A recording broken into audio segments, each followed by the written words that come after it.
Bonjour.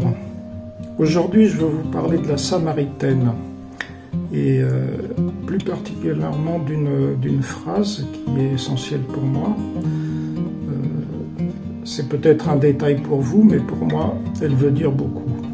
Cette phrase, c'est « laissant là sa cruche ». Voilà, il me semble que si elle laisse sa cruche, c'est qu'elle est devenue libre. Quand on trouve le Christ, le reste devient secondaire. Le Christ nous libère. Jésus libère cette femme de sa culpabilité. En effet, s'il vient chercher de l'eau aux heures les plus chaudes de la journée, c'est pour ne pas affronter le regard des autres personnes. Elle se sait pécheresse.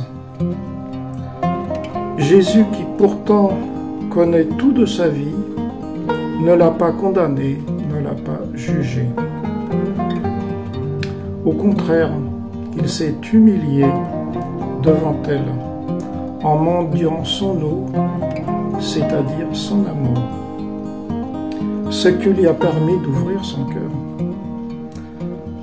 Avec ce cœur ouvert, Jésus a pu lui dire la vérité sur sa vie et sur la sienne,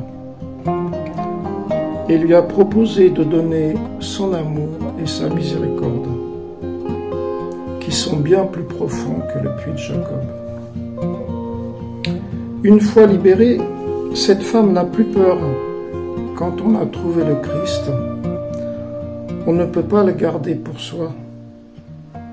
Elle court donc l'annoncer en ville.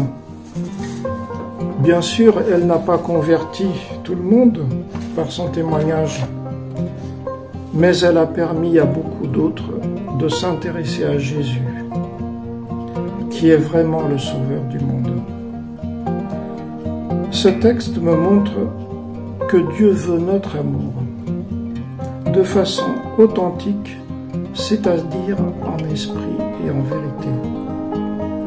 Il veut que notre amour prévale sur toutes nos lois, usages et coutumes. Il veut que nous aimions comme lui nous aime. Et je termine par cette phrase de Saint Augustin, « Aime et fais ce que tu veux ».